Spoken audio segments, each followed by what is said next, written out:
উপমহাদেশে নতুন করে যুদ্ধের ঘনঘটা। মঙ্গলবার রাতের ভয়াবহ ভারতীয় ক্ষেপণাস্ত্র, বিমান ও ড্রোন হামলায় উত্তপ্ত হয়ে উঠেছে ভারত পাকিস্তান সীমান্ত।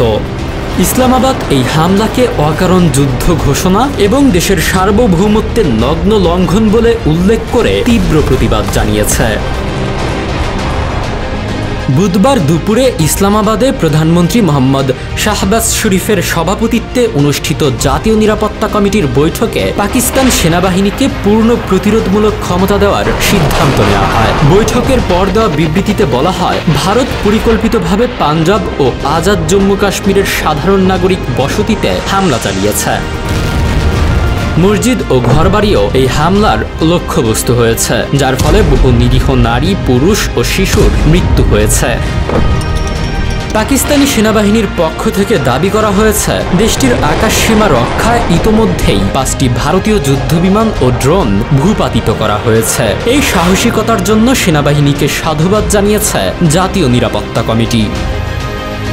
পাকিস্তান জানিয়েছে, ভারতের হামলায় এখন পর্যন্ত 26 জন পাকিস্তানি নিহত এবং 46 জন আহত হয়েছে। পাল্টা প্রতিরোধে পাকিস্তানি সেনাবাহিনীর হামলায় ভারতের অন্তত 10 জন নিহত হয়েছে এবং বহু মানুষ আহত হয়েছে বলেও তথ্য প্রকাশিত হয়েছে।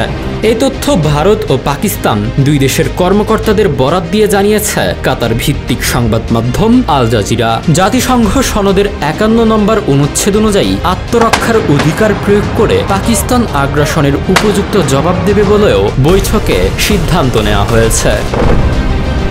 পাকিস্তানের জাতীয় নিরাপত্তা কমিটি আন্তর্জাতিক সম্প্রদায়ের প্রতি আহ্বান জানিয়েছে যেন ভারতকে তারা এই আগ্রাসনের জন্য জবাবদিহির আওতায় আনা হয়। একই সঙ্গে বলা হয়েছে, পাকিস্তান সবসময় শান্তির পক্ষে, তবে সেটি হতে হবে মর্যাদার ভিত্তিতে। দেশের ভূখণ্ড এবং জনগণের ওপর কোনো আঘাত সহ্য করা হবে না বলেও স্পষ্ট জানানো হয়েছে।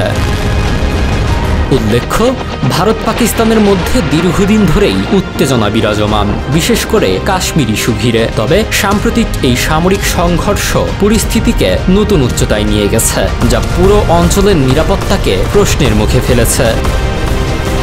এই উত্তেজনার প্রেক্ষাপটে আন্তর্জাতিক মহল গভীর উদ্বেগ প্রকাশ করলেও এখন পর্যন্ত কোনো পক্ষই সরাসরি আলোচনায় বসার ইঙ্গিত দেয়নি। পরিস্থিতি কোন দিকে গড়ায় এখন তাকিয়ে বিশ্ববাসী।